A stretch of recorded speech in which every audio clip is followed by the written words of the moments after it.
প্রচন্ড গরমের কারণে যদি ঢিলা গেঞ্জি পরিধান করি তাহলেও কি আল্লাহ লানত বর্ষিত হবে? মুসলমান মেয়েরা ধুতি সালোয়ার পড়তে পারবে কিনা, এটা নখপালিশ লাগিয়ে নামাজ পড়লে নামাজ হবে কিনা, ডান হাতে খাবার গ্রহণের সময় প্রয়োজনে কি বাম হাতে পানি পান করা যাবে, ওযু করার সময় বেসিনে পা ধোয়া কি ঠিক, মুসলিম নবজাতকের নাম কি আরবি শব্দেই রাখতে হবে, বাংলায় নাম রাখলে কি গুনাহ হবে, কারো উপার্জনের টাকা যদি হালাল না হয় তার কাছ থেকে ধার নেওয়া যাবে কি না, কারো থেকে ঋণ নিলে যার থেকে ঋণ নিয়েছি ওই ব্যক্তিকে পরবর্তীতে খুঁজে না পেলে করণীয় কি, ছোট বালতি থেকে পানি না ঢেলে পানির মধ্যে হাত দিয়ে ওযু করা যাবে কি না, হাত পায়ের নখ কাটার পর তাকে মাটির ভিতর গাড়তে হবে, গর্ভবতী অবস্থায় যদি হাতে মেহেদি দেয় তাহলে কি বাচ্চার শরীরে দাগ পড়ে, একটু জানাবেন।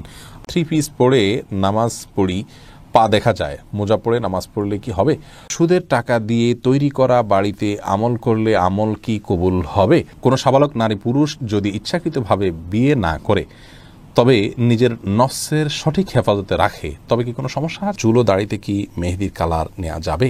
মানুষের শরীরের পেটে এবং বুকে লোম হয়, সেগুলো কাটা যাবে কি না? কোনো স্থানে কিছু মূল্যবান বস্তু চোখে পড়লে সেই বস্তুটি কি করা উচিত, দান কিংবা নিকটস্থ দায়িত্বপ্রাপ্ত কেন্দ্রে প্রদান? আরও জানতে চাই, অনেকেই বলে থাকেন সামনে নিচ থেকে যা আসে তা তোমার হয়ে যায়, এ কথার সত্যতা কতটুকু? আমি প্রবাসী, এখানে দাঁড়িয়ে পেশাব করতে হয়, বসার সিস্টেম নাই, এক্ষেত্রে আমার করণীয় কি? দাঁড়িয়ে পেশাবকারী ব্যক্তি নামাজ পড়লে নামাজ হবে কিনা? দেরি না করে তাহলে শুরু করছি প্রশ্নোত্তরের পালায়। আকলিমা আখি আপনি জানতে চেয়েছেন মুসলমান মেয়েরা ধুতি সালোয়ার পড়তে পারবে কিনা, এটা পরা উচিত নয়। ধুতি যেহেতু হিন্দুদের একটা ধর্মীয় পোশাক বলা যেতে পারে, হিন্দুদের একটা কালচার, সেই কালচারের অনুকরণ মুসলমানদের জন্য করা জায়েজ নাই। মুসলমানের জন্য অন্য আপনার মুশরিকদের বা আল্লাহর প্রতি যারা বিশ্বাস রাখেন না সেই সমস্ত মানুষদের সংস্কৃতির অনুসরণ করা জায়েজ নয়। সেই জায়গা থেকে ধুতি সালোয়ারটা যেহেতু অনেকটা ধুতির মতো, আপনার পায়ের দিকে একটু উঠে থাকে ধুতির মতো, এটা একজন মুসলমান নারীর জন্য ব্যবহার করা উচিত না। এটা অমুসলিমদের সাথে সাদৃশ্য গ্রহণ করা। নবী সাল্লাল্লাহু আলাইহি ওয়াসাল্লাম বলেছেন, মান তাশাব্বাহা বিকওমিন ফাহুয়া মিনহুম, যে ব্যক্তি কোনো জাতির সাথে সাদৃশ্য গ্রহণ করছে তাদের অন্তর্ভুক্ত। আবু দাউদের বর্ণিত হাদিসের আলোকে এটি করা উচিত নয়।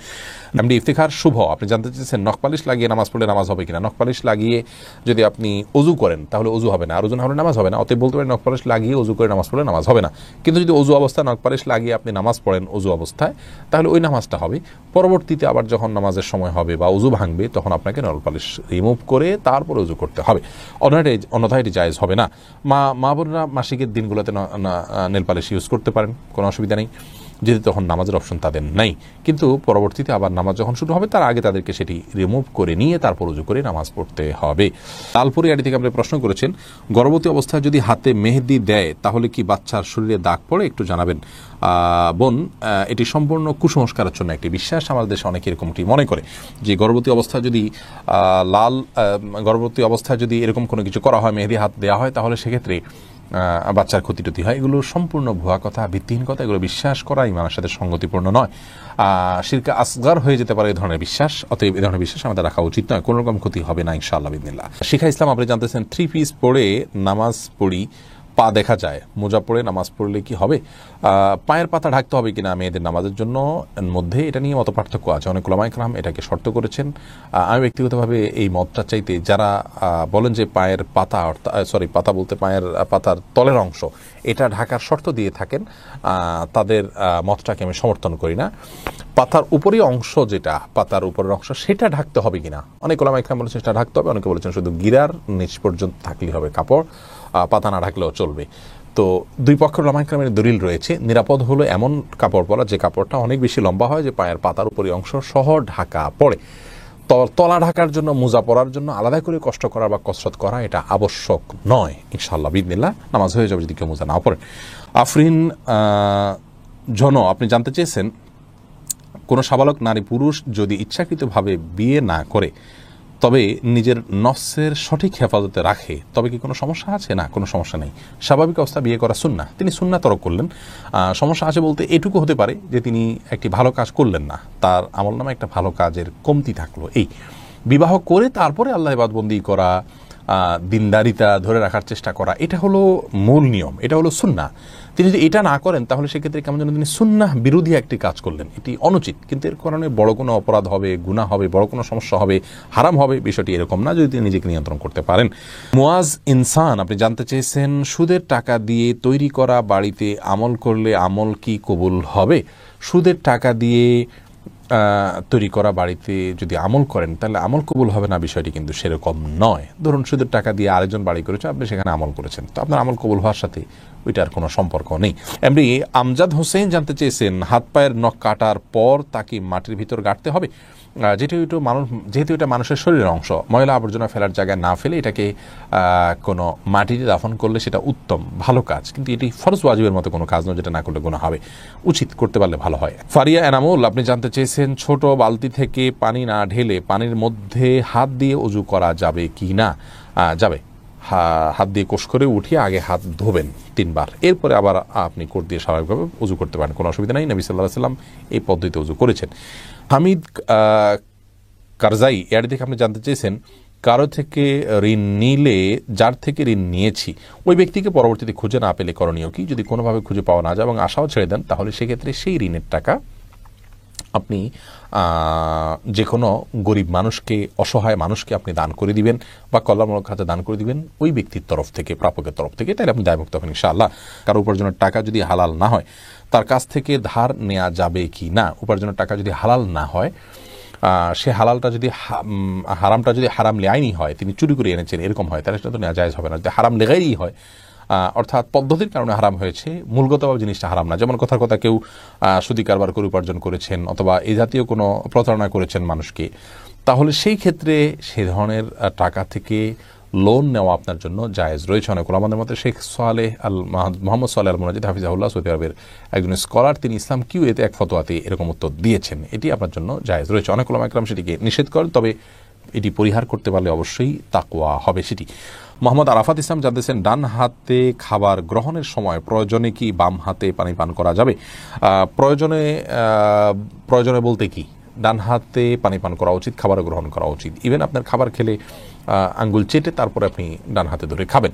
যদি আমাদের দেশে ওলামা ইকরাম বলেন যে বাম হাতে আপনি পানির পাত্র ধরলেন, ডান হাত দিয়ে ঠেক দিলেন, তার মানে 2 হাত ধরে খেলেন, এটা জায়েজ আছে, এটা একটা পন্থা মাত্র, কিন্তু সবচেয়ে উত্তম হয় সরাসরি ডান হাতে খাওয়া। সেক্ষেত্রে খাবার লেগে যাওয়ার যে ভয় থাকে গ্লাস ইত্যাদিতে, সেটা থেকে বাঁচার জন্য আপনি পরিষ্কার করে নেবেন, আলতো করে ধরবেন, কিন্তু ডান হাতে খাওয়া উচিত, পান করা উচিত, যেহেতু হাদিসে সুস্পষ্টভাবে ডান হাতে খাওয়া পান করার নির্দেশ রয়েছে। সিরাজা মুনির নিশান আপনি জানতে চেয়েছেন, ওযু করার সময় বেসিনে পা ধোয়া কি ঠিক? নিজের বাসা বাড়িতে অসুবিধা নেই, করতে পারেন, তবে আপনার রিস্ক মুক্ত হওয়াটা আর বিষয় মাথা রাখতে হবে। নিজের জন্য রিস্কি হলে সেটা আপনার জন্য করা উচিত হবে না, কারণ নিজেকে বিপদের মুখে ঠেলে দেওয়া ইসলামের শরীয়তে জায়েজ নয়। অনেক সময় এখান থেকে পড়ে বা দুর্ঘটনার শিকার হতে পারে মানুষের। যদি সেরকম না হয়, আপনি আশপাশে কিছু ধরে করতে পারেন, তাহলে এটা জায়েজ আছে। কিন্তু পাবলিক প্লেসে বা বাইরে এরকমটি করা অনুচিত, যেহেতু এটা দৃষ্টিকটু। অন্য ধরনের মানুষরা আছে যারা এই বেসিন ব্যবহার করবে, তারা দেখে হয়তো ইসলাম সম্পর্কে বাজে ধারণা নিবে বা তাদের হক নষ্ট হতে পারে বা আশপাশে পানি পড়ে ভিজে যাবে, জায়গাগুলো নষ্ট হবে। সেই জায়গা থেকে পাবলিক প্লেসে এমনটি না করা উচিত, কিন্তু করলে ওযু হয়ে যাবে। ফাতিহা তাবাসসুম আপনি জানতে চেয়েছেন, মুসলিম নবজাতকের নাম কি আরবি শব্দেই রাখতে হবে? বাংলায় নাম রাখলে কি গুনাহ হবে? মুসলিম নবজাতকের নাম আরবি শব্দে রাখা আবশ্যক নয়, বাংলা রাখতে পারেন। সুন্দর অর্থবহ হলে যে কোনো ভাষায় নাম হতে পারে। অনেক মুহাদ্দিস আছেন, হাদিসের বড় বড় বর্ণনাকারীরা আছেন, তাদের নাম আরবি ভাষা না, ফার্সি ভাষা বা অন্য কোনো ভাষা। যেমন গুন্দুর নামক একজন মুহাদ্দিস আছেন, আমরা অনেকেই জানি, খুব প্রসিদ্ধ, এবং বড় বড় হাদিসের কিতাবগুলোতে তার হাদিস রয়েছে, তিনি অনেক বড় মুহাদ্দিস, তো তার নাম আরবি নয়, স্থানীয় ভাষায়। অতএব এটি কোনো দোষের বিষয় নয় ইসলামের শরিয়া দৃষ্টিকোণ থেকে। ফারজানা রহমান শারমিন জানতে চেয়েছেন, প্রচণ্ড গরমের কারণে যদি ঢিলা গেঞ্জি পরিধান করি তাহলেও কি আল্লাহ লানত বর্ষিত হবে? এবং ফারজানা, যদি বাসা বাড়িতে আপনি পড়েন তাহলে তো আল্লাহ লানত বর্ষিত হওয়ার কোনো প্রশ্নই ওঠে না, যদি গায়ে মহারামের সামনে সেটা পরে না যান আপনি, বা সেটা পরার পর উপর দিয়ে পাতলা ওড়না পরে নেন, যাতে আপনার সৌন্দর্য প্রকাশিত না হয় গায়ে হারামদের সাথে। এরকম যদি চলেন তাহলে কোনো অসুবিধা নেই বাসা বাড়িতে। আর বাসা বাড়ির বাইরে যদি আপনি যান তাহলে সেক্ষেত্রে বোরকার নিচে যদি আপনি এ ধরনের পোশাক পরেন, কোনো অসুবিধা নেই ইনশাআল্লাহ বিদিনিল্লাহ। অর্থাৎ আপনার পর্দা, বাইরে যখন যাবেন পর্দা মেনটেন করতে হবে। গরম এর কষ্ট যত বেশি, জাহান্নামের গরমের কষ্ট তার চাইতে অনেক বেশি। অতএব পর্দা লঙ্ঘন যেন না হয়, পরপুরুষের সামনে যাতে আপনার পর্দা লঙ্ঘিত না হয়, সে বিষয়টা আপনি খেয়াল করবেন। এছাড়া বাকি অবস্থাতে আপনি করতে পারেন। নূর এআইডি থেকে আপনি জানতেছেন, আমার ওয়াইফ এখন গর্ভবতী, এই অবস্থায় সে সূর্যগ্রহণ এবং চন্দ্রগ্রহণ মানতে চায়। যেমন গ্রহণ শুরু হলে সে কাজ করে না, রান্না করে না, কোনো কিছু কাটবে না। আমার মতে এসব শিরক এবং হিন্দু সংস্কৃতি থেকে এসছে। এটা বলার পর সে বলে তারও এমনই ধারণা, কিন্তু সবাই করে তাই মনের শান্তির জন্য সেও করবে। দয়া করে বলবেন কোরআন হাদিস আলীকে বিষয় কোনো নির্দেশনা আছে কিনা। ভাইনুর, এটি সম্পূর্ণ কুসংস্কারের জন্য একটি বিশ্বাস। আপনার ওয়াইফকে আপনি বলবেন, জানাবেন যে এ ধরনের আচরণ তার ইমানের জন্য ক্ষতিকর। যে বিষয়ে আসলে কোনো আপাত দৃষ্টিতে ক্ষতি নেই, সেটাকে ক্ষতিকর মনে করা এটা আমাদের ইমানের সঙ্গে সঙ্গতিপূর্ণ নয়। তার মানে ওই বিষয়টার ভিতরে ক্ষতি করার বিশেষ কোনো প্রভাব বা ক্ষমতা আছে বলে আপনি মনে করছেন। শিরকে আসগরের দিকে এটি ধাবিত হওয়ার সম্ভাবনা রয়েছে, এবং সবাই করে দেখে আমাকে করতে হবে, সবাই অন্যায় করলে আমাকে অন্যায় করতে হবে, এটি তো কোনো যৌক্তিক কথা হতে পারে না। বিধায় তার এই অবস্থান সঠিক নয়। সূর্যগ্রহণ চন্দ্রগ্রহণের সময় গর্ভবতী মেয়েরা এটা করতে পারবে না, সেটাও করতে পারবে না, মাছ কাটতে পারবে না, কোনো কাজ করতে পারবে না। এগুলো সম্পূর্ণ কুসংস্কার, ইসলামের সাথে এগুলোর কোনো সম্পর্ক নেই। ইসমিন আক্তার খুশি আপনি জানতে চেয়েছেন, চুল ও দাড়িতে কি মেহেদির কালার নেওয়া যাবে? উত্তর হলো হ্যাঁ, চুল এবং দাড়িতে মেহেদির কালার নেওয়া যাবে, কোনো অসুবিধা নেই। শুধু মেহেদির কালার নয়, যে কোনো আপনার কালার নেওয়া যাবে, যে কালারগুলোর কারণে আলাদা কোনো প্রলেপ তৈরি না হয় চুল বা দাড়ির উপরে। অর্থাৎ ধরুন ন্যাচারাল মেহেদি বা জাতীয় কোনো কালার লাগালেও কেউ লাগাতে পারে, তবে কালো কালার করতে পারবেন না। নবী করিম সাল্লাল্লাহু আলাইহি ওয়াসাল্লাম হাদিসে রয়েছে এ বিষয়ে, জান্নিবুস সাওয়া, তোমরা কালো কালার থেকে বেঁচে থাকবে। বিশেষ করে কারোর যদি চুল বা দাড়ি সাদা হয়ে যায় তাহলে সেটাকে রঙিন করার নির্দেশ নবী সাল্লাল্লাহু আলাইহি ওয়াসাল্লাম দিয়েছেন, এবং এই রঙিন করাটা উত্তম এবং ভালো, বিশেষ করে মেহেদির কালার করা। কিন্তু কালো কালার থেকে বেঁচে থাকতে হবে। কালো করে নিজের বয়স লুকানো এবং আরও নানা রকমের অসঙ্গতির দিক সেখানে আছে, সেই কারণে এটি সাধারণ অবস্থায় নিষিদ্ধ রয়েছে। বিধায় আপনি মেহেদি ব্যবহার করতে পারেন চুলে বা দাড়িতে, কোনো অসুবিধা নেই। আদনান আদি আপনি প্রশ্ন করেছেন, মদের বোতল ধুয়ে পরিষ্কার করে মদের বোতলে পানি খাওয়া যাবে কি না। মদের বোতলে যদি পরিষ্কার করে আপনি পানি রাখেন, সে পানি আপনি পান করেন, তাহলে সেটি আপনার জন্য জায়েজ হবে, মৌলিকভাবে এটি জায়েজ হবে। তবে অনুত্তম, বিভিন্ন হাদিস থেকে এটি জায়েজ হওয়ার বিষয়ে প্রমাণ পাওয়া যায়।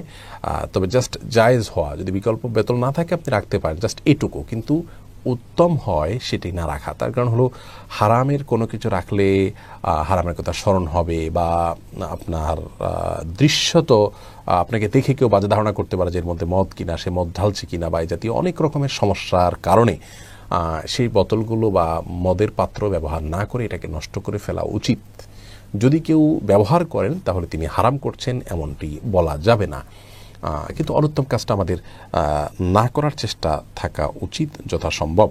এমডি জিল্লুর রহমান জোহান আপনি জানতে চেয়েছেন, মানুষের শরীরের পেটে এবং বুকে লোম হয়, সেগুলো কাটা যাবে কি না। দেখুন, মানুষের শরীরে বুকে যে লোম হয়ে থাকে, মানুষের শরীরে বা পেটে বুকে যে লোম হয়ে থাকে, সেই লোমগুলো কাটার ব্যাপারে বিশুদ্ধতর মত হলো এগুলো যদি কারোর জন্য বিরক্তির কারণ হয় তিনি কাটতে পারেন। অনেক উলামা কেরাম এটি নিষেধ করেন এই আয়াতের আলোকে, যে আয়াতে আল্লাহ রাব্বুল আলামিন বলেছেন লা তাবদীলা লিখালকিল্লাহ, আল্লাহর সৃষ্টিতে কোনো পরিবর্তন করা চলবে না। মূলত এটা সৃষ্টিতে পরিবর্তন বলতে যেটি বোঝানো হয় সেই ক্যাটাগরিতে পড়ে না। সেজন্য কাতার ভিত্তিক ফতোয়ার ওয়েবসাইট মার্কাজুল ফতোয়া ইসলাম ওয়েব, তারা ফতোয়া দিয়েছেন যে এটি জায়েজ আছে, যদি কেউ চান তাহলে তিনি করতে পারেন। ধরুন বুকের পশম বা পিঠের পশম বা আপনার বাহুতে অনেকের পশম হয় এত বেশি যে সেটি তার জন্য বিরক্তির কারণ হয়, তিনি চাইলে সেটি ফেলে দিতে পারেন বা রিমুভ করতে পারেন, অসুবিধা নেই। শরীরে কিছু পশম আছে যেগুলো কাটা নির্দেশ করা হয়েছে, যেমন বগল নিচের পশম, নাভির নিচের পশম, সেগুলো কাটা নির্দেশ করা হয়েছে, মোচ ছোটো করার নির্দেশ করা হয়েছে, অতএব এগুলো কাটতে হবে, নখ কাটতে হবে। আর কিছু আছে যেগুলো রাখা নির্দেশ করা হয়েছে, যেমন দাড়ি, এটা রাখতে বলা হয়েছে, ওটা রাখতে হবে। চুল, নারীরা চুল রাখবেন, পুরুষরাও চুল রাখবেন। কিন্তু কিছু পশম আছে যেগুলোর পরে রাখা বা কাটা কোনো নির্দেশ বা নিষেধ কিছুই নেই। তোমাদের থেকে এগুলো, অর্থাৎ বুকের পশম, পেটের পশম, পিঠের পশম, বাহুর পশম, এগুলো যেহেতু শরীয়ত রাখতেও নির্দেশ করেনি, না রাখারও ব্যাপারে কোনো নির্দেশ না আসেনি, অতএব এটা রাখা না রাখাটা ব্যক্তির ইখতিয়ার উপর নির্ভর করে। যদিও অনেক উলামায়ে কেরাম নিষেধ করেন তাবদীলে খালকিল্লাহ, আল্লাহ সৃষ্টিতে পরিবর্তনের কারণ দেখিয়ে। অতএব যদি কারোর একান্ত বিরক্তির কারণ না হয়, এটা ফেলানোর প্রয়োজন নেই। বিরক্তির কারণ হলে তিনি ফেলতে পারেন। তৌহিদা কবির এশা আপনি জানতে চেয়েছেন, কোন স্থানে কিছু মূল্যবান বস্তু চোখে পড়লে সেই বস্তুটি কি করা উচিত? দান কিংবা নিকটস্থ দায়িত্বপ্রাপ্ত কেন্দ্রের প্রধান?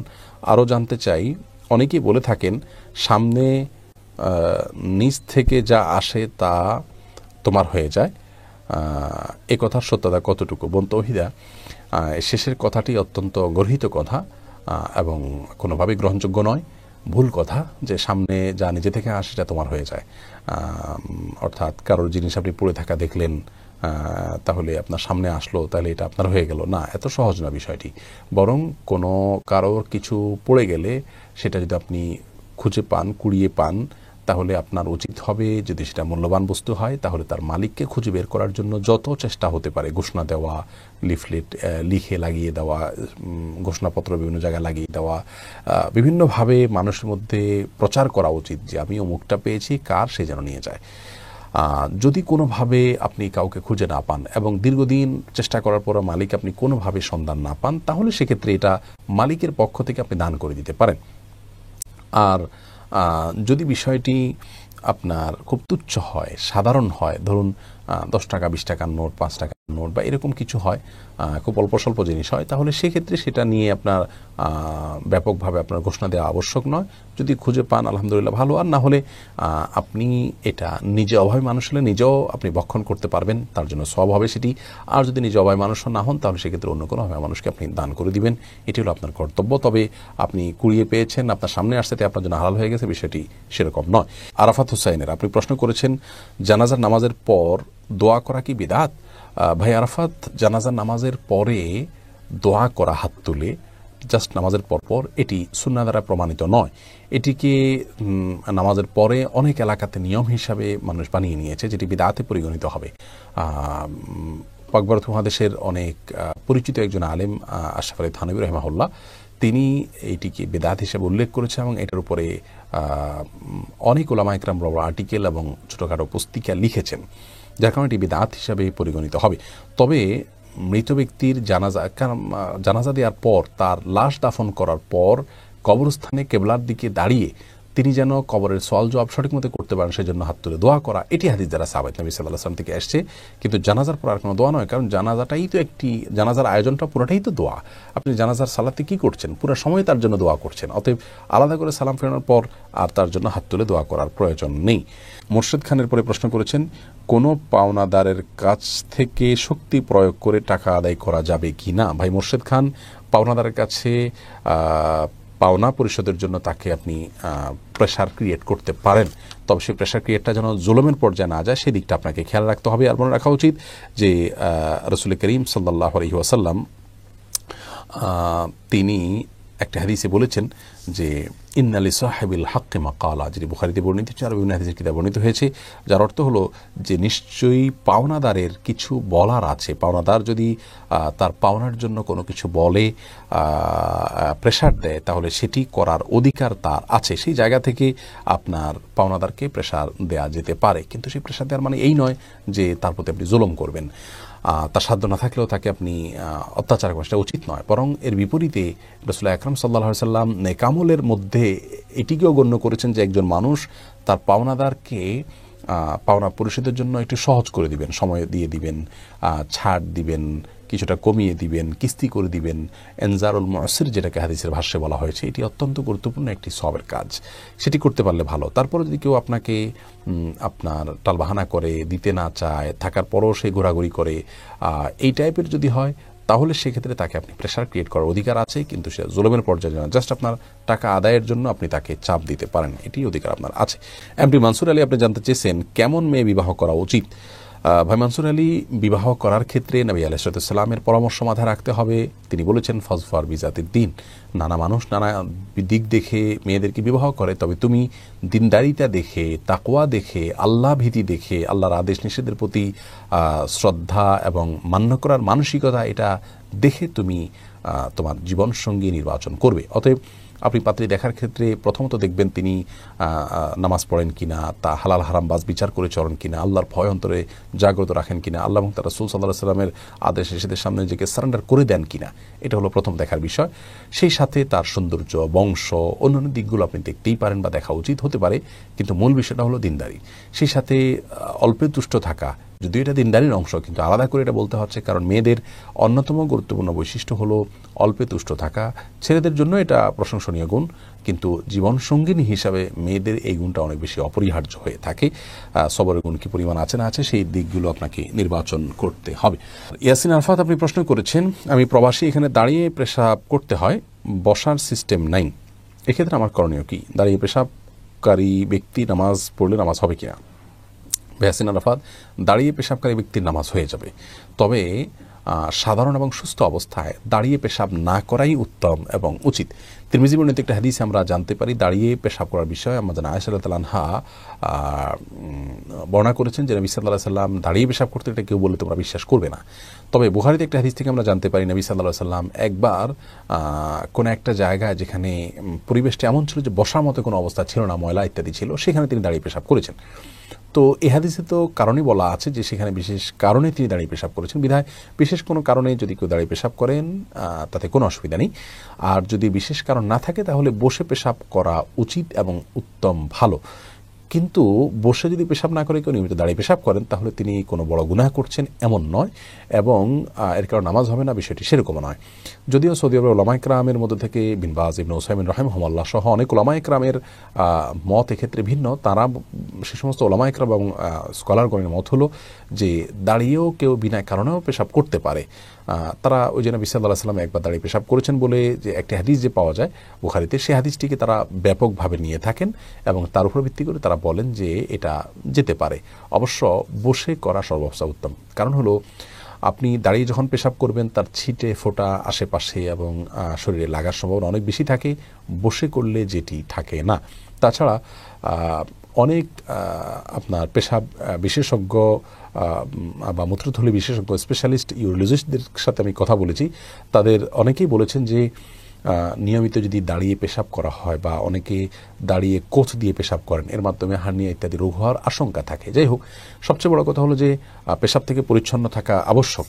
কবরের আযাবের অন্যতম একটা কারণ হলো পেশাব থেকে পরিচ্ছন্ন ভালো করে না হওয়া। অতএব দাঁড়িয়ে পেশাব করতে গেলে ছিটাফোঁটা গায়ে, পোশাকে, আশেপাশে লেগে যেতে পারে, সেই জায়গা থেকে যথাসময় বসে পেশাব করাটা উত্তম। কিন্তু এটাকে এত বড় করে দেখার বিষয় নেই যে বসে পেশাব না করলে সে বড় কোনো গুনাহ করে ফেলল। আমাদের দেশে দেখা যায় যে অনেক সময় কেউ দাঁড়িয়ে পেশাব করে তাকে অনেক বড় দোষ হিসাবে দেখা হয়, যেটা উচিত বা সঠিক নয়।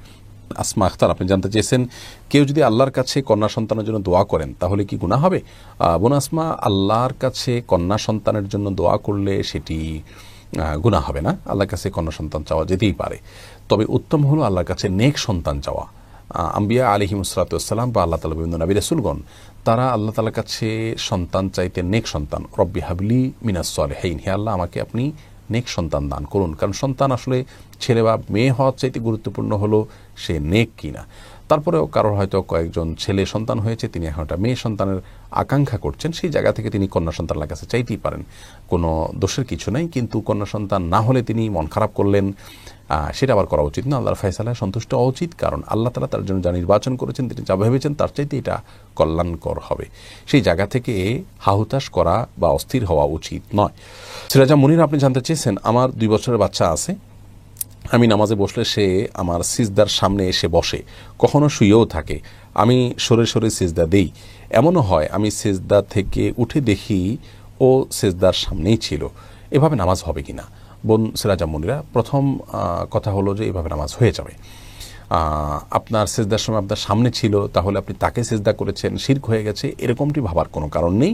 কারণ ইন্নামাল আমালু বিন্নিয়াত, আপনি সিজদা তো আল্লাহকে করছেন, আপনার নিয়ত তো সেটি। সকল আমল যেহেতু নিয়তের উপর নির্ভর করে, অতএব আপনার এই সিজদাটি কোন উদ্দেশ্যে আপনি সিজদা করেছেন তার উপর নির্ভর করবে। আপনি তো সিজদা আল্লাহকে করেছেন, তাকে করেননি। তো কাকতালীভাবে সে সামনে ছিল, জাস্ট এটুকু, আপনি তাকে উদ্দেশ্য নিয়ে করেননি, অতএব তার নামাজ হয়ে যাবে। আর নামাজের সময় বাচ্চারা ডিস্টার্ব করতে পারে, সেই জায়গা থেকে বাসায় অন্য কোনো লোকজন থাকলে তাদের কাছে বাচ্চাকে রাখা উচিত, যাতে করে তারা বাচ্চাকে ধরে রাখেন এবং বাচ্চা যেন ডিস্টার্ব না করে। কিন্তু এর পরেও বাচ্চারা ডিস্টার্ব করতে পারে। যদি বাচ্চারা ডিস্টার্ব করেন, রাখার কোনো লোক না থাকে, অথবা রাখার লোক থাকার পরও ডিস্টার্ব করলো, নামাজে উঠে পড়লো, তাহলে সেটাকে স্বাভাবিকভাবে নেওয়া উচিত, সবর করা উচিত, এর মধ্যেই নামাজের মধ্যে মনোযোগ ধরে রাখার জন্য কসরত করা উচিত, চেষ্টা করা উচিত। নবী করিম সাল্লাল্লাহু আলাইহি ওয়াসাল্লাম যখন সিজদায় গেছেন, তার নাতি হাসান বা হুসাইন রাদিয়াল্লাহু তাআলা আনহুমা তারা অনেকেই তার কাঁধের উপরে বা পিঠের উপর উঠে বসতেন। নবী সাল্লাল্লাহু আলাইহি ওয়াসাল্লাম অপেক্ষা করতেন তাদের নামা পর্যন্ত, তারপর সিজদা থেকে উঠতেন। তাহলে বোঝা গেল যে বাচ্চারা নামাজের সময় গায়ে গড়াগড়ি করা, উপরে ওঠা বা সামনে পিছনে হাঁটাহাঁটি করা এটা হতে পারে। বাচ্চাদের এই বিষয়টিকে সহনশীলতার সাথে দেখা উচিত। যদিও সাধারণ বড় কোনো মানুষ বা কোনো বালক বা প্রাপ্তবয়স্ক লেভেলের কেউ যদি হয় তাহলে সেটি গ্রহণযোগ্য নয়। সাজ্জাদ মৃধা আপনি প্রশ্ন করেছেন, শেষ রাতে মহান আল্লাহ সপ্তম আকাশে নেমে আসেন, মহাশূন্যে সর্বদাই রাত্রি বিরাজমান, দেশভেদেও রাত্রির তারতম্য ঘটে, কোনো দেশে সূর্য সাময়িক সময়ের জন্য অস্ত যায়, তাহলে এই হাদিস কি যুক্তিযুক্ত? ভাই সাজ্জাদ মৃধা, আল্লাহ রাব্বুল আলামিন রাতের শেষ প্রহরে দুনিয়ার আকাশে নেমে আসেন, এই বিষয়টি যেই ভূখণ্ডে যখন ভোর রাত বা রাতের শেষ প্রহর, সেই ভূখণ্ডের মানুষের জন্য প্রযোজ্য। আল্লাহ রাব্বুল আলামিনকে আপনি আমার জায়গায় আপনার জায়গায় রেখে যদি আপনি কল্পনা করেন তাহলে এটি মেলাতে পারবেন না। আল্লাহ তো স্রষ্টা, আমরা সৃষ্টি, লাইসা কামিথলিহি শাই, আল্লাহ কোরআনে বলেছেন তার অনুরূপ আর কেউ নয়, কারোর সাথে তার কোনো কিছুতে আপনি সাদৃশ্য খুঁজে পাবেন না। অন্য আয়াতে আল্লাহ বলেছেন ওয়ালাম ইয়াকুল্লাহু কুফুয়ান আহাদ, আল্লাহ সমকক্ষ কেউ নয়। যার কারণে আমরা এক জায়গায় একটা সময় থাকলে অন্য জায়গায় আর অনুপস্থিত থাকি। আল্লাহ রাব্বুল আলামিন কোথাও একই সঙ্গে তিনি কোথাও কোনো ব্যক্তির জন্য তিনি প্রথম আকাশে অবস্থান করছেন, কোনো ব্যক্তির জন্য তিনি তার আরশে আজিমে আছেন, এমনটি হতে পারে। অতএব পৃথিবীর যে ভূখণ্ডে যখন আপনার হবে ভোর রাত হবে, তাদের জন্য আল্লাহ রাব্বুল আলামিনের আকাশে নেমে আসাটা, দুনিয়ার আকাশে নেমে আসাটা প্রযোজ্য হবে। একই সময়ে অন্য দেশে মানুষের জন্য যখন দিন হবে তাদের জন্য এটি প্রযোজ্য হবে না। এখন আল্লাহ রাব্বুল আলামিন এক সত্তা, তিনি এক জায়গার জন্য মানুষের জন্য এক রকমের প্রযোজ্য হচ্ছেন, আর জায়গার মানুষের জন্য তার সে অবস্থাটা প্রযোজ্য হচ্ছে না। এটি বোঝার জন্য আল্লাহর একটা ক্ষুদ্র সৃষ্টি, মানে আল্লাহর তুলনায় ক্ষুদ্র, সেটি বলছি সূর্যের কথা যদি আপনি বলেন, সূর্য সে উদিত হচ্ছে, তো যখন সূর্য উদিত হয়ে আমাদের ধরুন বাংলাদেশে আলো দিচ্ছে, দিনের আলো আমরা সূর্যের মাধ্যমে পাচ্ছি, একই সময়ে কিন্তু সূর্যের এই অবস্থানের কারণে অন্য জায়গায় অন্ধকার হচ্ছে, রাত হচ্ছে। তো আল্লাহ সৃষ্টির জন্য যদি এটি প্রযোজ্য হয় যে একই সঙ্গে সে এক জায়গায় দিন হওয়ার কারণ হয় আর এক জায়গায় রাত হওয়ার কারণ হয়, তাহলে আল্লাহ তাআলার জন্য এটি অসম্ভব কোনো কিছু নয়। এটি আমাদের সাথে বা আল্লাহ সৃষ্টির সাথে তুলনা করলে বা আমাদেরকে দিয়ে বিবেচনা করলে সেটি কোনোভাবে মেলানো সম্ভব হবে না। ইসমাইল, আপনি জানতে চেয়েছেন 4 রাকাত নামাজে যদি ভুলে 3 রাকাত পড়ে সালাম ফেরানোর পর মনে হয় তাহলে কি আবার 4 রাকাত পড়তে হবে নাকি 1 রাকাত পড়লেই হবে? ভাই ইসমাইল, 4 রাকাত বিশিষ্ট সালাত, সেটা জামাতে হতে পারে, ইমাম সাহেবের এই ভুলটা হচ্ছে এমন হতে পারে, মুক্তাদিরও হতে পারে যে 4 রাকাত বিশিষ্ট সালাতের 3য় রাকাতে তিনি ভুলে বসে গেছেন, সালাম ফেরানোর পর মনে হলো বা পেছন থেকে মানুষ লোকমা দিল, তারপর জানা গেল যে 3য় রাকাত ছিল এটি, তাহলে তার এই মুহূর্তে করণীয় হলো ওই অবস্থায় দাঁড়িয়ে যাওয়া, দাঁড়িয়ে গিয়ে আরও 1 রাকাত সালাত তার সাথে সংযুক্ত করে তারপরে শেষে সিজদা সাহু দেওয়া, তাতে ইনশাআল্লাহ নামাজ আদায় হয়ে যাবে। তুহিন, আপনি প্রশ্ন করেছেন চুলোর নখ কাটার পর তা টয়লেটে ফেললে গুনাহ হবে কিনা? ভাই তুহিন, আমাদের শরীরের চুল, নখ ইত্যাদি কেটে সেটা যদি আমরা টয়লেটে বা ওয়াশরুমে ফেলে দিই তাহলে তার কারণে গুনাহ হবে না, কিন্তু কাজটি অনুত্তম, মানে ভালো নয়। একজন মুসলিম তার শরীরের কোনো অঙ্গ প্রত্যঙ্গ, চুল, নখ ইত্যাদি এগুলো যদি কাটার প্রয়োজন হয় কেটে তিনি সেটাকে যদি কোনো মাটি ইত্যাদির নিচে পুঁতে রাখতে পারেন সেটা ভালো, উত্তম। কারণ অনেক সাহাবী থেকে এই ধরনের আমলের কথা পাওয়া যায়। কিন্তু যদি কেউ এটা করতে না পারেন, বরং ডাস্টবিনে বা অন্য কোথাও ফেলে দেন, তাহলে এই ফেলার কারণে তিনি গুনাহগার হবেন না, পাপী হিসাবে বিবেচিত হবেন না, বড়জোর উত্তম কাজ করেননি। এটি যেহেতু মানুষের শরীর, আল্লাহ রাব্বুল আলামিন মানুষকে সম্মানিত করেছেন, মর্যাদা দিয়েছেন, এই জন্য চুল, নখ এগুলো তার অঙ্গ, তো এই অঙ্গকে অসম্মানজনক জায়গায় না ফেলাটা উচিত, উত্তম। বাট যদি কেউ ফেলেন তাহলে বড় কোনো গুনাহগার হয়েছেন এমনটি বলার কোনো সুযোগ নেই, গুনাহ হবে না। নাসিম আখতার, আপনি জানতে চেয়েছেন আমার আত্মীয়দের শুধু আমি ফোন দিয়ে মাঝে মাঝে খবর নেই, কিন্তু তারা কখনো আমার খবর নেন না, এমনকি আমি অসুস্থ হলেও না, তাই আমার মনে মনে খুব রাগ হয়েছে। এখন আমি যদি তাদের খবরাখবর না নেই তাহলে কি অনেক গুনাহগার হব? বন্যাসীমা, আপনার প্রশ্ন উত্তর হলো যে আত্মীয় স্বজন যদি খোঁজখবর নাও নেন, আপনি তাদের সাথে সম্পর্ক রক্ষা করা উচিত, সম্পর্ক ছিন্ন করা উচিত নয়। সহিহ বুখারীর একটি হাদিসে নবী করিম সাল্লাল্লাহু আলাইহি ওয়াসাল্লাম বলেছেন, ইন্নামাল লাইসাল ওয়াসিলু বিল মুকাফি ইন্নামাল ওয়াসিলু ইযা কুতিআত রাহিমুহু ওয়াসালাহ। যার অর্থ হলো আপনার আত্মীয় আপনার সাথে সদাচরণ করলে আপনিও সদাচরণ করবেন, এটা আত্মীয়তার সম্পর্ক রক্ষাকারীর গুণ নয়, বৈশিষ্ট্য নয়। বরং আত্মীয়তার বন্ধন রক্ষাকারীর মূল বৈশিষ্ট্য হলো আপনার সাথে সম্পর্ক কেউ ছিন্ন করবে আর আপনি সেটাকে জোড়া দেওয়ার চেষ্টা করবেন। এটা অনেক কষ্টের কাজ আমি জানি, কিন্তু আল্লাহ রাব্বুল আলামিনের কাছে এর জন্য আপনি অনেক আজর পাবেন। আপনি প্রকৃত আত্মীয়তার বন্ধন রক্ষাকারী তখনই হবেন যখন সে আপনাকে ইগনোর করার চেষ্টা করলেও আপনি আপনার জায়গা থেকে আপনি যোগাযোগ করার চেষ্টা করেন। হ্যাঁ, তার সাথে যোগাযোগ করতে গেলে আপনি ক্ষতিগ্রস্ত হবেন, এরকম যদি হয় তাহলে ভিন্ন কথা। আপনি অবশ্যই সম্পর্ক না রেখে চলতে পারেন, কিন্তু যথাসম্ভব তার সাথে সম্পর্ক রক্ষা করে আপনার চলা উচিত, এবং এটি হলো নবী সাল্লাল্লাহু আলাইহি ওয়াসাল্লামের নির্দেশনা। ইঞ্জিনিয়ার আশরাফুল ইসলাম, আপনি জানতে চেয়েছেন, আমার বয়স 25 বছর, আমি বাড়িতে বিয়ের কথা বলছিলাম, কিন্তু তারা আমাকে 1 বছর পর বিয়ে করার কথা বলছে। আমার পক্ষে 1 বছর অপেক্ষা করা কষ্টকর, আমাকে একটু পরামর্শ দিন কিভাবে এই সময়টা পার করা যেতে পারে মাস্টারবেশন থেকে বাঁচার জন্য। ভাই আশরাফুল ইসলাম, আল্লাহ রাব্বুল আলামিন আপনাকে সবর করার তৌফিক দান করুন। প্রথম কথা হলো, নবী করিম সাল্লাল্লাহু আলাইহি সাল্লাম খুব দ্রুত বিবাহের জন্য উৎসাহ দিয়েছেন, প্রেরণা দিয়েছেন। আপনার বাবা মা এবং আপনার অভিভাবক যারা আছেন তাদেরকে ভালো কোনো আলেমকে দিয়ে বোঝানো উচিত, তাদের মধ্যে দ্বীনি চেতনা জাগ্রত করার চেষ্টা আপনার করা উচিত যে আসলে বিয়েটা কেন বিলম্ব করা উচিত নয়। নবী করিম সাল্লাল্লাহু আলাইহি সাল্লাম বলেছেন যে তোমরা কেউ যদি উপযুক্ত ব্যক্তি পাও, পাত্র বা পাত্রী, যার দিনদারির ব্যাপারে তোমাদের সন্তোষজনক মনে হয়, তাহলে সেক্ষেত্রে আর দেরি করো না বিয়ের ক্ষেত্রে। কারণ বিয়ের ক্ষেত্রে দেরি করলে সমাজে নানা রকমের সমস্যা তৈরি হয়, সংকট তৈরি হয় এবং বিপত্তি দেখা দেয় এবং জেনা, ব্যভিচার ইত্যাদি এগুলো বাড়তে থাকে। তো সেই জায়গা থেকে তাদেরকে বোঝানো উচিত, হলো প্রথম কাজ। দ্বিতীয় কাজ হলো, আপনি যদি বিবাহ করার মতো আর্থিকভাবে আপনার সঙ্গতি না থাকে, একেবারেই না থাকে, তাহলে সেক্ষেত্রে আপনার সিয়াম রাখা উচিত, রোজা রাখা উচিত। নবী করিম সাল্লাল্লাহু আলাইহি ওয়াসাল্লাম বলেছেন যে মান ইসতাতা মিনকুমুল বাআতা ফালিয়াতাযাওয়াজ ওয়া মান লাম ইসতাতি ফাআলাইহি বিসসাওম ফাইন্না লাহু বিজা। যে ব্যক্তি সিয়াম বিবাহ করার সামর্থ্য রাখে সে যেন বিবাহ করে, আর যদি কেউ এই সামর্থ্য না রাখেন, অর্থাৎ আর্থিক সামর্থ্য তার না থাকে, তাহলে সে যেন রোজা রাখে, নফল রোজা রাখে, তাহলে সেটি তাকে পাপের কাছ থেকে বাঁচিয়ে রাখবে ইনশাআল্লাহ। মাস্টারবেশন থেকে বাঁচার জন্য আপনি নফল রোজা রাখবেন, সেই সাথে একাকিত্ব এবং নিঃসঙ্গতা এটা অ্যাভয়েড করে চলবেন, তাতে ইনশাআল্লাহ মাস্টারবেশন থেকে বেঁচে থাকতে পারবেন। এবং বাজে কোনো দৃশ্য ইত্যাদি দেখা, এগুলো থেকে বেঁচে থাকার চেষ্টা করবেন। নজরকে হেফাজত করেন, প্রণালীকে দেখবেন না, এবং একা না থাকার পাশাপাশি কোনো নেককার, দিনদার, ভালো মানুষদের সঙ্গে ওঠা বসা করবেন। নির্জনতা হলো এই ধরনের অপরাধগুলো সংগঠনের অন্যতম কারণ। আল্লাহ তাআলা আপনাকে বোঝার তৌফিক দান করুন। আফরিন সুমি, আপনি জানতে চেয়েছেন, আমার সন্তানের ক্যান্সার হয়েছিল, তার বয়স ছিল 13 বা 14, তখন তার নামাজ রোজা ফরজ হয়েছিল কিনা? যদি ফরজ হয়, এখন বাবা মা হিসাবে আমাদের করণীয় কি? সে 11 মাস অসুস্থ ছিল, তারপর সে আজ 47 দিন হলো মহান আল্লাহর মেহমান হয়ে গেছেন, আমাদের করণীয় কি? বোন আফরিন সুমি, আল্লাহ রাব্বুল আলামিন আপনাদেরকে সান্ত্বনা নসিব করুন, সন্তানের এই বিয়োগে আপনারা যেন সবর করতে পারেন। আর আপনার প্রশ্ন উত্তর হলো যে সন্তানের বয়স যদি 13 বা 14 হয়ে থাকে এবং এই অবস্থায় ক্যান্সার আক্রান্ত সে মারা যেয়ে থাকে, তার আগে যদি তার মধ্যে প্রাপ্তবয়স্ক হওয়ার যে আলামত সেগুলোর কোনোটি যদি প্রকাশ না পেয়ে থাকে, তাহলে সে বালেগ হয়নি, অতএব তার জন্য সালাতের বিধান আরোপিত হয়নি। সে সালাত না পড়ে থাকলে সেটা নিয়ে আপনাদের টেনশনের কোনো কারণ নেই। আর যদি এই বয়সের আগেই 13 বা 14 এই বয়সে মৃত্যু যখন হয়েছে তার আগেই যদি তার মধ্যে প্রাপ্তবয়স্ক হওয়ার আলামতগুলো প্রকাশ পেয়ে থাকে, যেমন ছেলে হলে তার স্বপ্নদোষ হওয়া, মেয়ে হলে মাসিক হওয়া ইত্যাদি, এগুলো যদি প্রকাশ পেয়ে থাকে, তাহলে তার উপরে সালাত এবং সিয়ামের বিধান এসে গেছে। এমন অবস্থায় সালাত সিয়াম না করে থাকলে, সে অবহেলা করে সুস্থ অবস্থা না করে থাকলে সে অপরাধী ছিল। আল্লাহর কাছে তার পক্ষ হয়ে আপনারা ইস্তেগফার করবেন, ক্ষমা প্রার্থনা করবেন, তার পক্ষ হয়ে দান সাদকা ইত্যাদি মৃত ব্যক্তির জন্য যা যা করেন সেগুলো করবেন।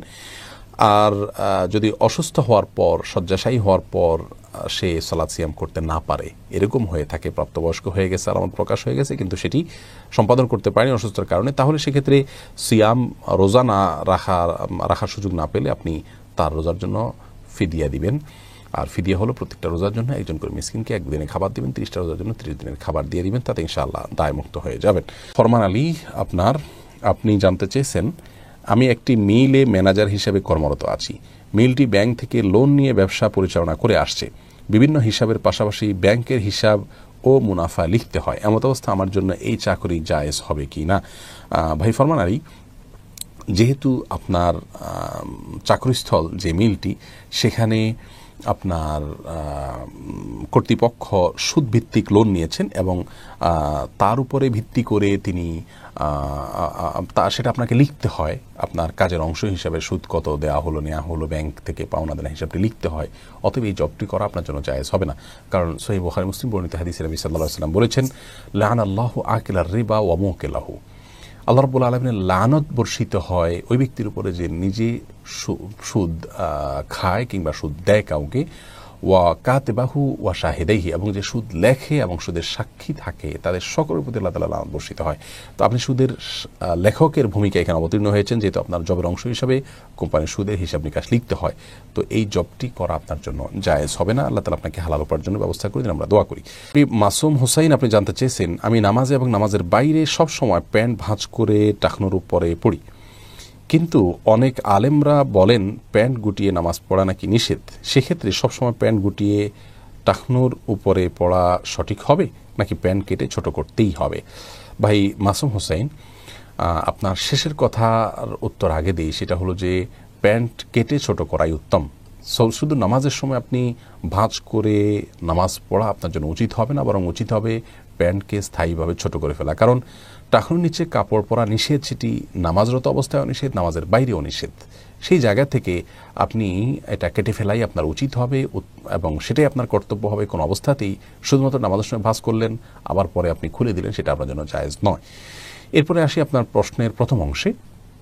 আপনি যতদিন কাটতে না পারবেন ততদিন পর্যন্ত আপনি টাকনোর নিচে প্যান্ট রেখেই নামাজ পড়বেন, নাকি টাকনোর উপরে নামাজ এবং নামাজের বাইরে ভাঁজ করে রাখার চেষ্টা করবেন? উত্তর হলো অবশ্যই সর্বাবস্থায় আপনি ভাঁজ করে রাখার চেষ্টা করবেন। এখানে মুশকিল হলো অনেক উলামা ইকরাম এই নামাজের সময় অনেকে যে ভাঁজ করে থাকেন, এই ভাঁজ করাকে নিষেধ করেন এই জন্য যে একটি হাদিস নবী আলাইহিস সালাম কাপড় ভাঁজ করে সালাত আদায় করতে নিষেধ করেছেন। এখন যদি কেউ জামার হাতা কিংবা গোছা কিংবা আপনার প্যান্ট ইত্যাদি এগুলো যদি কেউ এমনিতে মানে সাধারণ অবস্থায় যদি এগুলোকে গোছান নামাজরত অবস্থায়, এটা জায়েজ নয়। অনেকে উজু করার সময় এরকম হাতা গুটিয়ে তারপর নামাজ পড়েন, এটি জায়েজ নয়, বরং সেগুলোকে টেনে দিয়ে স্বাভাবিক অবস্থায় নামাজ পড়া উচিত। এটা আল্লাহ তাআলার শানে, আল্লাহর সামনে আপনি দাঁড়াচ্ছেন, তার খেলাফ হয়ে যায় এগুলোকে গুটিয়ে নামাজ পড়া। টাকনুর বিষয়টা একটু ভিন্নতর। টাকনুর নিচে যে কাপড় পরে সেই কাপড়টা যদি কেউ গোটান, তাহলে সেই গোটানোটা হলো একটা হারাম থেকে বাঁচার জন্য, সেটা অন্য কোনো অসৎ উদ্দেশ্য বা সাধারণ কোনো উদ্দেশ্যে না। তো নামাজরত অবস্থায় হারামে লিপ্ত না থাকার চেষ্টা তো অবশ্যই ভালো, প্রশংসনীয়, সেই জায়গাতে এটা নিষেধ নয়। সৌদি আরবের সর্বোচ্চ উলামা পরিষদের ফতোয়া রয়েছে, তারপরে আপনার ফতোয়া বিষয়ক স্থায়ী কমিটির ফতোয়া রয়েছে, আরও কেবার ওলামাদের ইন্ডিভিজুয়াল অনেকের ব্যক্তিগত ফতোয়া রয়েছে। সেই ফতোয়াগুলোতে তারা স্পষ্ট জানিয়েছেন যে নামাজের সময় কেউ যদি টাকনুর নিচের কাপড়কে ভাঁজ করে নামাজ পড়েন, তাহলে হাদিসে যে কাপড় ভাঁজ করা নিষেধ সেটা সেই নিষেধাজ্ঞার মধ্যে পড়বে না, বরং হাতা ইত্যাদি এগুলো সেই নিষেধাজ্ঞায় পড়বে। তবে সব সময়ের জন্য স্থায়ীভাবে প্যান্টকে ছোট করে নেওয়া উচিত, অথবা ভাঁজ করলে সব সময়ের জন্য ভাঁজ করে রাখা উচিত। নামাজের সময় তো উচিতই, নামাজের পরেও করা দরকার।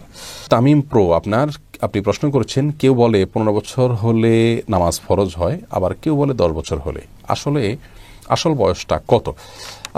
দেখুন ভাই তামিম, 15 বছর বয়স হলে সালাত আবশ্যক হবে নাকি 10 বছর বয়সে, এ বিষয়ে বিশুদ্ধতর মত হলো আসলে প্রাপ্তবয়স্ক, ইসলামী শরীয়তের দৃষ্টিকোণ থেকে প্রাপ্তবয়স্ক বা বালেগ হওয়া বিষয়টি মূলত বয়সের সাথে নির্ভরশীল নয়। এটি নির্ভরশীল হলো বালেগ হওয়ার কোনো আলামত, কোনো নিদর্শন বালকের মধ্যে প্রকাশ পাওয়া যায় কি যায় না তার উপরে। মেয়েদের জন্য মাসিক আরম্ভ হওয়া, ছেলের জন্য স্বপ্নদোষ ইত্যাদি শুরু হওয়া, এটা হলো প্রাপ্তবয়স্ক হওয়ার আলামত। এগুলো যদি শুরু হয় তাহলে তাকে প্রাপ্তবয়স্ক ধরা হবে। এরপর থেকে তার জন্য সালাত, সিয়াম এগুলো আবশ্যক হয়ে যাবে, সকল বিধিবিধান তার জন্য প্রযোজ্য হয়ে যাবে, সে আর শিশু নয় ইসলাম শরীয়তের দৃষ্টিকোণ থেকে। যদি কোনো মেয়ের বা কোনো ছেলের মধ্যে মাসিক হওয়ার এই আলামতগুলো প্রকাশ না হয়, হতে পারে শারীরিক কারণে আপনার এগুলো প্রকাশ হয় না অনেক বয়স হয়ে যাওয়ার পরেও, তাহলেও তার বালেগ হওয়ার সময়সীমা, সর্বশেষ সময়সীমা হবে 15 বছর বয়স হওয়ার পর। এটি সবচেয়ে বিশুদ্ধতর মত এবং এটি জামহুরের মত। ইমাম আবু হানিফা রাহিমাহুল্লাহ থেকে একটি বর্ণনা অনুযায়ী এটি তার মত, আবু ইউসুফ মুহাম্মদ রাহিমাহুল্লাহর মত এটি, ইমাম শাফিঈ রাহিমাহুল্লাহর মত এটি, অন্যান্য ইমামদের মত, বিশেষ ইমামদের মত এটি যে 15 বছর বয়স হলো বালেগ হওয়ার সর্বশেষ সীমানা। যদি আলামত 13 বা 12 বা 14 বছর বয়সে প্রকাশ পেয়ে যায় তাহলে তখন থেকে বালেগ, আর যদি আলামত প্রকাশ না হয় তাহলে সর্বশেষ 15 বছর বয়স হয়ে গেলে তখন থেকে প্রাপ্তবয়স্ক ধরা হবে এবং সালাত সিয়ামের বিধান আসবে। অতএব 10 বছর যদি কেউ বলে থাকেন তাহলে সেটি সঠিক নয়। শেখ শাইমুল, আপনি জানতে চেয়েছেন, আমি একটি কোম্পানিতে আছি যেখানে নামাজ পড়তে দেওয়া হয় না, এখন আমি পালিয়ে নামাজ পড়লে তা হবে কি না? দেখুন, পালিয়ে নামাজ পড়ুন আর যেভাবে পড়ুন আপনাকে ওয়াক্ত অনুযায়ী সালাত আদায় করতেই হবে, এটা হলো মূল বিষয়। সালাত হলো আল্লাহ রাব্বুল আলামিনের পক্ষ থেকে আপনার জন্য সবচেয়ে গুরুত্বপূর্ণ নির্দেশ, যা আদায় করা ছাড়া একজন মুসলমান থাকা নিয়ে প্রশ্ন তোলা যায়, এরকম একটি ব্যাপার। অতএব সালাত পড়তেই হবে, সেটা যেভাবেই হোক। আপনি পালিয়ে হলে পালিয়েই পড়তে হবে আপনাকে। তবে যে কোম্পানি আপনাকে সালাত আদায় করতে দেয় না সেই কোম্পানিতে আপনার জন্য চাকরি করা জায়েজ নয়। আপনি হালাল উপার্জনের জন্য অন্য কোনো পথ বের করতে হবে। এমনকি আপনি যদি প্রবাসে থাকেন, প্রয়োজনে প্রবাস থেকে দেশে চলে আসবেন, আল্লাহ তাআলা আপনাকে না খাইয়ে মারবেন না ইনশাআল্লাহ। প্রয়োজনে প্রবাসে অন্য কোনো চাকরি আপনি খুঁজবেন, কিন্তু আপনার এই চাকরি ছেড়ে দেওয়া উচিত। ধরুন কোনো কোম্পানি আপনাকে জব দিলেন আর বললেন যে তোমাকে অনেক হ্যান্ডসাম অ্যামাউন্টে স্যালারি দেওয়া হবে, বিপরীতে তোমাকে যেটি করতে হবে তা হলো ডিউটি করবে তুমি, কিন্তু কোনো শ্বাস নিতে পারবে না, শ্বাস আটকে রেখে তোমাকে ডিউটি করতে হবে। আপনি কখনো সেই চাকরি করবেন? কারণ আমার তো বেঁচে থাকাটা আগে, তারপর তো চাকরি। ঠিক একইভাবে একজন ইমানদার ব্যক্তির জন্য সালাতটা এরকম। তিনি সালাত পড়তে না দিলে সে জায়গায় তিনি চাকরি করতে পারেন না, যে আমার আগে তো সালাত ঠিক থাকবে, ইমান ঠিক থাকবে, তারপর তো আমি অন্য কিছু করব। আল্লাহ তাআলা বোঝার তৌফিক দান করুন। আয়েশা আখতার নিশি, আপনি জানতে চেয়েছেন, গোসলের সময় পানির ছিটা অন্যের উপর গিয়ে পড়লে সে কি অপবিত্র হয়ে যাবে? বোন আয়েশা, এই প্রশ্নের উত্তর হলো, গোসলের সময় পানির ছিটা অন্য কারোর গায়ে পড়লে তিনি অপবিত্র হয়ে যাবেন না। প্রথমত, আপনার শরীরে যদি কোনো নাপাক পানি পতিত হয়, অর্থাৎ সরাসরি আপনি শরীর নাপাক হওয়ার কারণে যে পানি প্রবাহিত করছেন সে পানিটা গিয়ে আপনার গায়ে পড়ে, তাহলে শরীরে নাপাক শরীরের উপর দিয়ে পানি ব্যবহার করা হলে সে পানিকে পুনরায় ব্যবহার করার জন্য ব্যবহার করা যাবে না, কিন্তু সে পানি নাপাক হয়ে যাবে না। আমি আবারও বলছি, ধরুন কারো গোসল ফরজ হয়েছে, তিনি গোসল করছেন, তো তার হাতে নাপাক লেগে নাই, কিন্তু শরীরে অদৃশ্য নাপাক হয়ে গেছে শরীর, যার কারণে তার শরীর থেকে প্রবাহিত পানিটা যদি পড়ে যায়, এই পানিটা নাপাক নয়, তবে এই পানিটা অন্য কাউকে পবিত্র করতে পারে না। সরাসরি এই পানিটা যদি কেউ ধারণ করে নিয়ে ওযু করতে চায়, ওযু হবে না, কিন্তু এই পানিটা নাপাকও নয়। অতএব যদি গোসলের ছিটা কারোর গায়ে গিয়ে পড়ে তাহলে তাতে নাপাক হবে না। আর যদি তার শরীরের কোনো অংশে নাপাক থাকে এবং সে পানি নাপাকের সাথে মিশে গিয়ে যে পানির ছিটা পড়েছে এটা সেই নাপাক পানি হতে পারে, এরকম সন্দেহ থাকে, তাহলে সন্দেহের ক্ষেত্রেও আপনার অজু বা পবিত্রতা এগুলো সন্দেহের কারণে নষ্ট হয় না। আল ইয়াকিনু লা ইয়াজুলু বিশ-শাক, ইসলামের ফিকহের একটি মূলনীতি হলো নিশ্চিত বিষয় সন্দেহের কারণে আপনার দূরীভূত হয়ে যায় না। যার কারণে খোলাসা কথা হলো, ফরজ গোসল করলেন আপনি, এই গোসলের যে নাপাক, এই গোসলের যে পানি প্রবাহিত হয়ে পড়লো, সেই পানি ছিটা কারো গায়ে পড়লে সেটা নাপাক হবে না। প্রথমত, শরীর থেকে প্রবাহিত হয়ে গেলে, নাপাক শরীর ব্যক্তির শরীর থেকে প্রবাহিত হলেই পানিটা নাপাক হবে না। দ্বিতীয়ত, নাপাক শরীরে কোনো নাপাক পদার্থ থাকলে তার সাথে মিশে গিয়ে পানিটা নাপাক হয়ে ছিটা লেগেছে, যেটা যে সেই পানি, এটাও যেহেতু আপনি নিশ্চিত নয়, অতএব মূলগতভাবে এর কারণে শরীর বা কাপড়ে লাগলে সেটি নাপাক হয়ে যাবে না। তবে সাধারণত এ ধরনের পানি থেকে বেঁচে থাকলে ভালো অবশ্যই, যাতে করে নিজের ভিতরে কোনো প্রকার সন্দেহের রোগ না আসে। অনেকের মধ্যে সূচিবায়ুর রোগ আছে, সেগুলো যেন না হয়। শারমিন তিথি, আপনি জানতে চেয়েছেন, বাবা সন্তানের আকিকা না করলে মা তার টাকা দিয়ে করতে পারবেন কি না? বোন শারমিন, এই প্রশ্নটির সম্পর্ক একটি মূলনীতির উপরে, আর তা হলো ইসলামী শরিয়াতে যেই ইবাদতগুলো শুধুমাত্র শারীরিক পরিশ্রম দিয়ে সম্পন্ন করতে হয়, সেই ইবাদতগুলোতে কোনো প্রকার প্রতিনিধিত্ব চলে না, যারটা সেই করতে হয়, যেমন সালাত, সিয়াম, তেলাওয়াত, জিকির, এগুলা যিনি করবেন তারটা তিনি পাবেন, একজনটা আরেকজনে করে দিলে হয় না। আর যে ইবাদতগুলো আর্থিক ইবাদত, অর্থাৎ সেগুলোতে অর্থ ব্যয়টা করাটাই ইবাদত, সেরকম ইবাদত হলে সেগুলোতে একজন আরেকজনের তরফ থেকে করতে পারেন। ধরুন একজনের যাকাত আরেকজনে দিয়ে দিলেন, একজনের দান আরেকজনে করলেন, এবং যার পক্ষ থেকে করছেন তাকে জানিয়ে দিলেন যে তোমার পক্ষ থেকে এটা আমি করলাম, তাহলে এটুকুই যথেষ্ট সেটি বিশুদ্ধ হওয়ার জন্য। আর এই মূলনীতির আলোকে বাবার উপরে সন্তানের আকিকা দেওয়া হলো কর্তব্য, এটা বাবার উপরে বর্তায়, অন্য কারোর উপর নয়।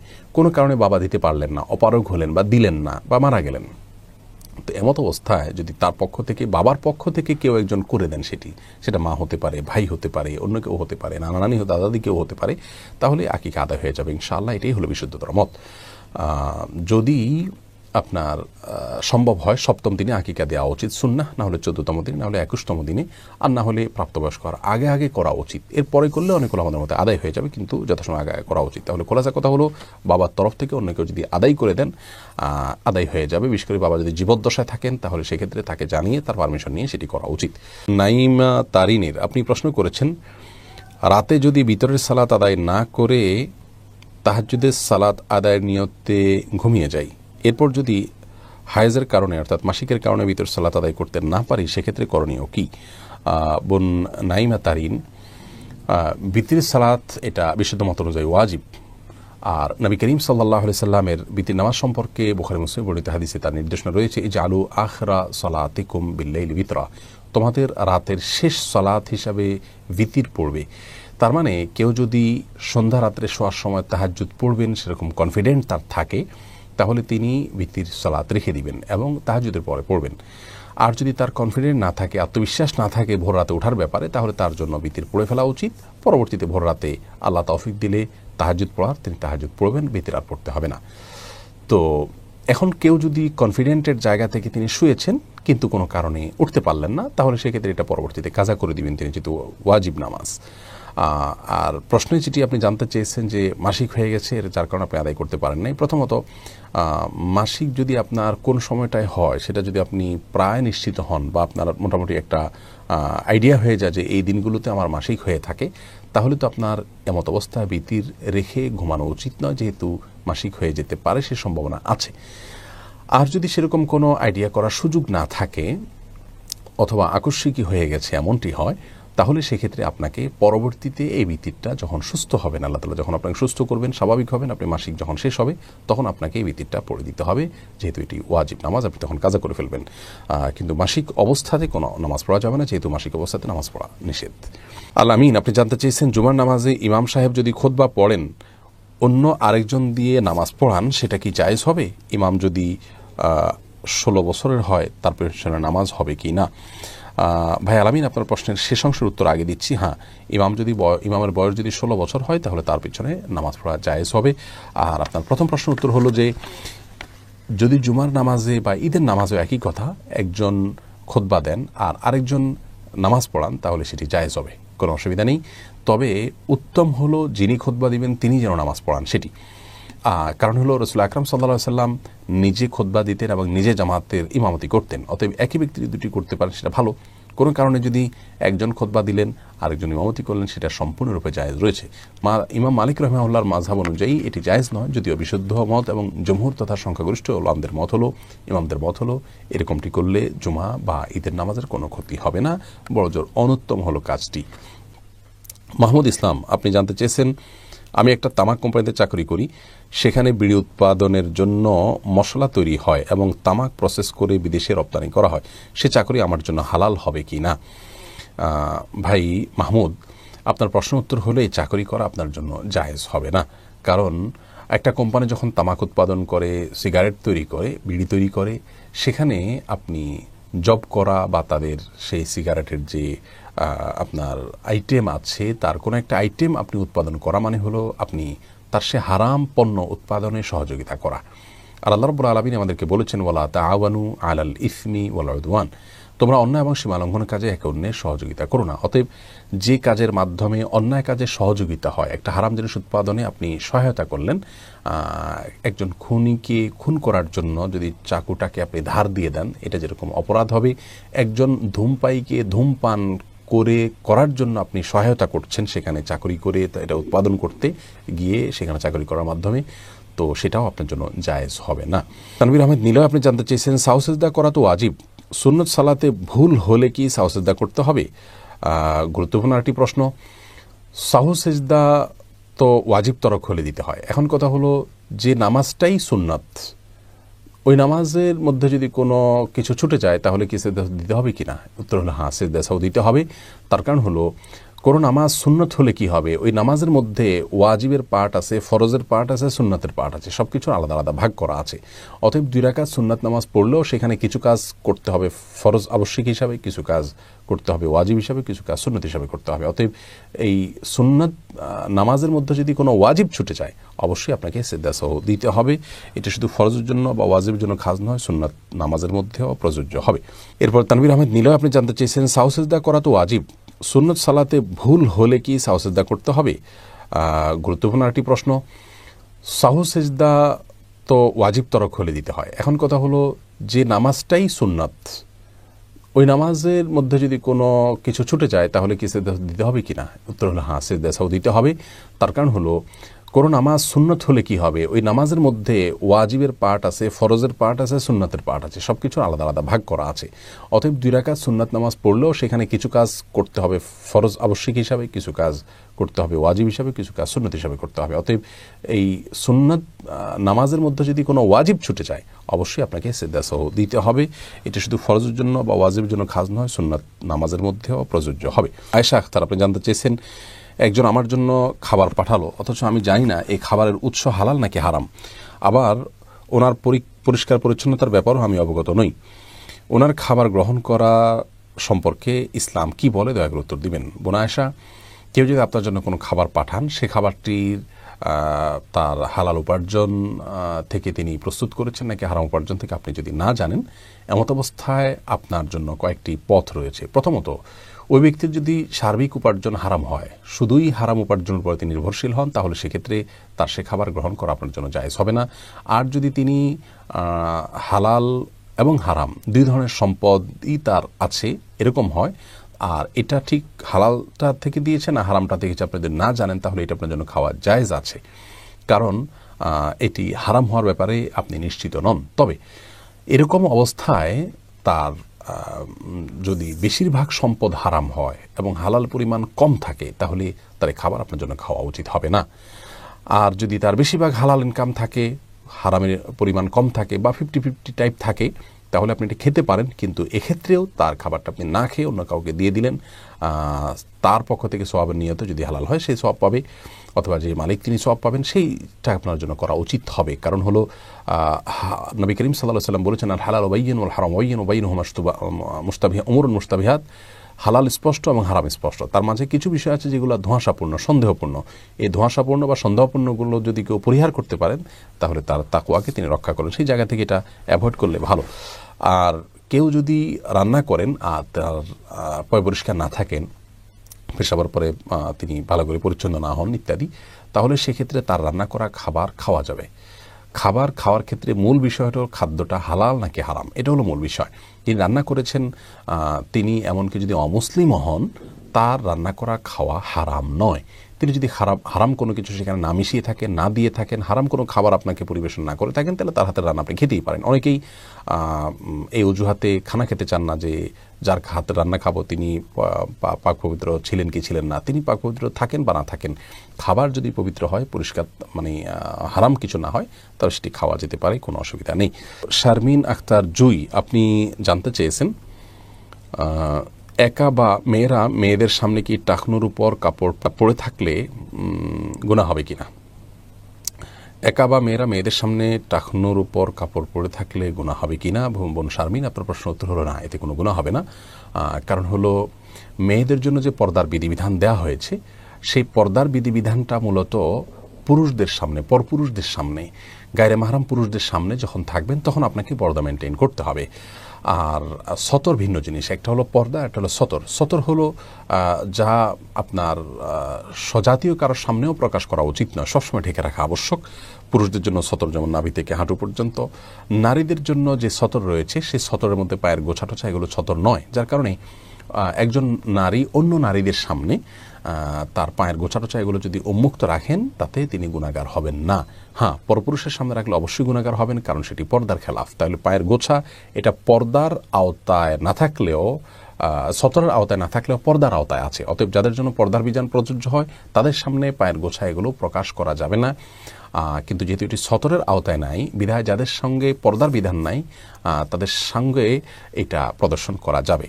খোলাসা কথা হলো, একজন নারী তার টাকনোর উপরে কাপড় যদি উঠে যায়, পায়ের গোছা যদি অন্য নারীরা দেখে, কোনো অসুবিধা নেই, কারণ এটি পর্দার অন্তর্ভুক্ত নয়। এটা পর্দার অন্তর্ভুক্ত, সতরের অন্তর্ভুক্ত নয়। যেহেতু পর্দার অন্তর্ভুক্ত, অতএব অন্য নারীদের সাথে পর্দার বিধান নেই। মুস্তফা আল মামুন আপনি জানতে চেয়েছেন, বিভিন্ন দেশে যে মানুষ মরণোত্তর নিজ শরীরের বিভিন্ন অঙ্গ প্রত্যঙ্গ দান করে থাকেন, এটা জায়েজ আছে কিনা, এবার ইসলাম শরিয়া কি বলে? ভাই, খুবই গুরুত্বপূর্ণ আরেকটি প্রশ্ন। মরণোত্তর শরীরের অঙ্গ প্রত্যঙ্গ দান করা ইসলাম শরিয়ার দৃষ্টিকোণ থেকে মৌলিকভাবে জায়েজ নেই। সুনির্দিষ্টভাবে জীবদ্দশায় কোনো ব্যক্তির প্রয়োজনে আপনি শরীর থেকে ব্লাড দিলেন অথবা আপনার কোনো অঙ্গ তাকে দিলেন, তাতে আপনি বড় ধরনের কোনো ক্ষতিগ্রস্ত হলেন না, আর আপনি না দিলে তিনি ক্ষতিগ্রস্ত হয়ে যাচ্ছেন, তার জীবন মরণের ব্যাপার বা এ ধরনের কোনো ইস্যুতে আপনি জীবদ্দশায় যদি আপনি কাউকে রক্ত ইত্যাদি দান করেন, সেটি জায়েজ আছে।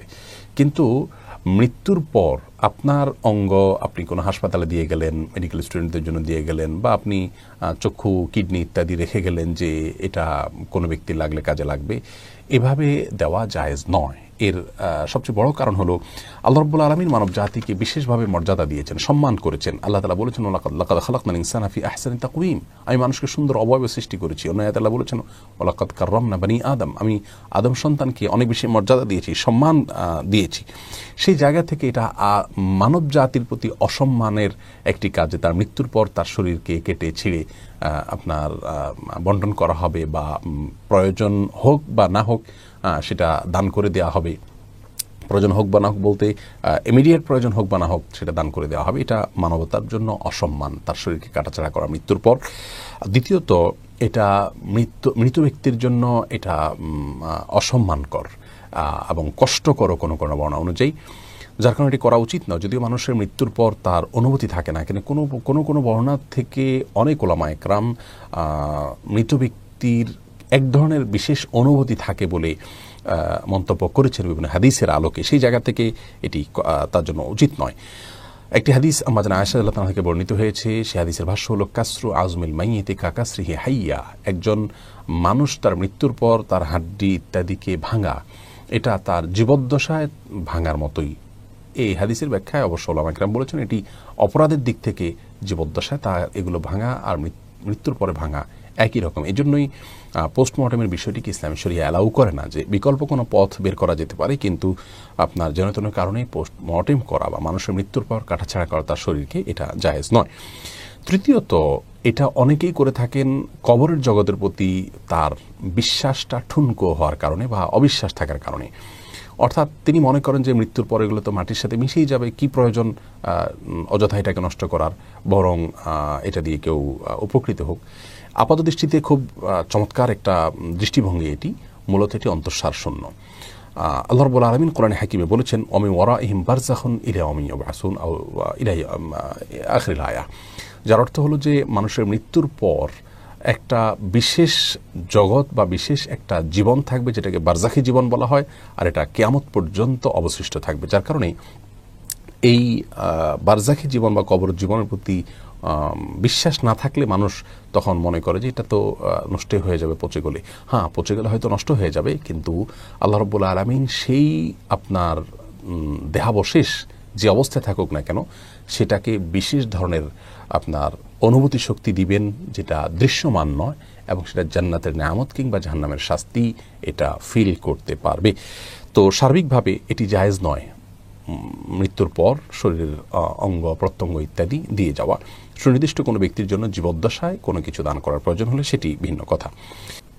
আহমদ হোসেন প্রশ্ন করেছেন, একমাত্র মেয়েকে বাবা মার সকল সম্পদ লিখে দিলে সেটা জায়েজ হবে কিনা? এই প্রশ্নটি অনেক মানুষের। বাবা মা যদি তাদের একমাত্র কন্যা সন্তান, তাদের কোনো ছেলেও নেই এবং অন্য কোনো সন্তানও নেই, একজন মাত্র কন্যা সন্তান থাকলে তাকে যদি সমস্ত সম্পদ লিখে দিয়ে যেতে চান, সেটি পারবেন কিনা? এই প্রশ্নের উত্তরে আমরা বলতে চাই যে এই লিখে দেওয়াটা দুইভাবে হতে পারে।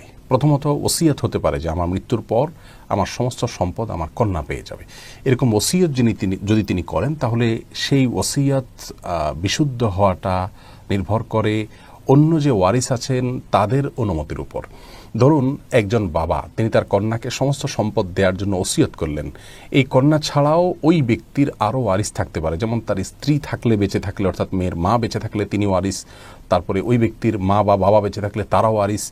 তো এরকম অন্য ওয়ারিসরা যদি তার এই ওসিয়তকে অ্যালাউ করেন, তারা যদি বলেন ঠিক আছে আমরাও সম্মত আছি মেয়েকে তিনি সব দিয়ে দিয়েছেন, সেটা বাস্তবায়ন করা হোক, তাহলে সেই ক্ষেত্রে তার সে ওসিয়ত বাস্তবায়ন হতে পারে। তাহলে মৃত কোনো বাবা মা যদি তার সন্তানকে সমস্ত সম্পদ দিয়ে দেওয়ার জন্য ওসিয়ত করে যান, সেই ওসিয়তটা কার্যকর হবে, শর্ত হলো অন্য ওয়ারিস যারা আছেন তাদের অনুমোদন সাপেক্ষে।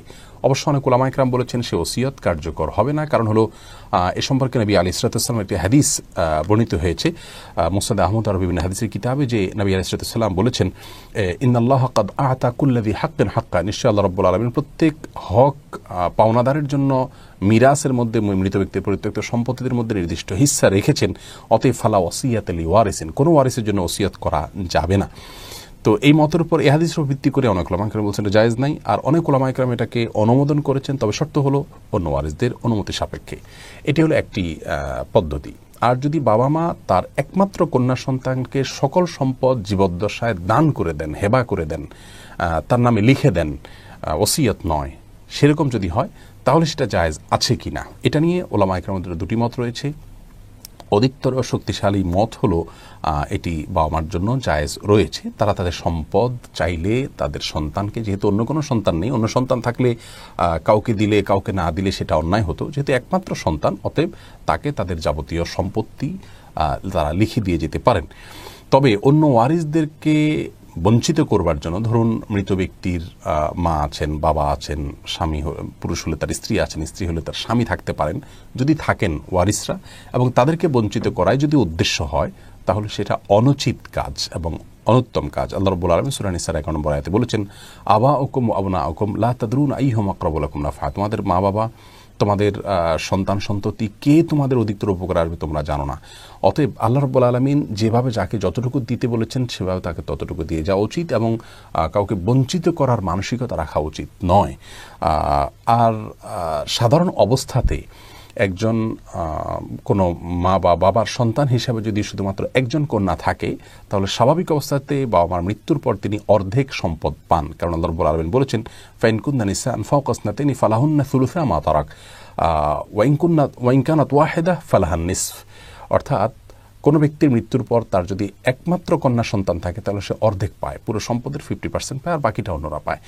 আর যদি দুজনের অধিক, দুজন বা ততোধিক যদি থাকে, দুজনের বেশি যদি সন্তান থাকে, কন্যা সন্তান, তাহলে তারা 2/3 পায়, অর্থাৎ সর্বোচ্চ মৃত ব্যক্তির সম্পদের 3 ভাগের 2 ভাগ পায়, আর বাকি 1 ভাগ সেটা অন্য ব্যক্তিদের মাঝে বন্টন করা হবে। তাহলে খোলাসা কথা হলো, জীবদ্দশায় সন্তানকে, একমাত্র কন্যা সন্তানকে সমস্ত সম্পদ লিখে দিয়ে যেতে চাইলে বাবা মা সেটা দান করে বা লিখে দিয়ে যেতে পারেন, যদিও অন্য ওয়ারিসদেরকে বঞ্চিত করার উদ্দেশ্য থেকে এটি করা উচিত নয়।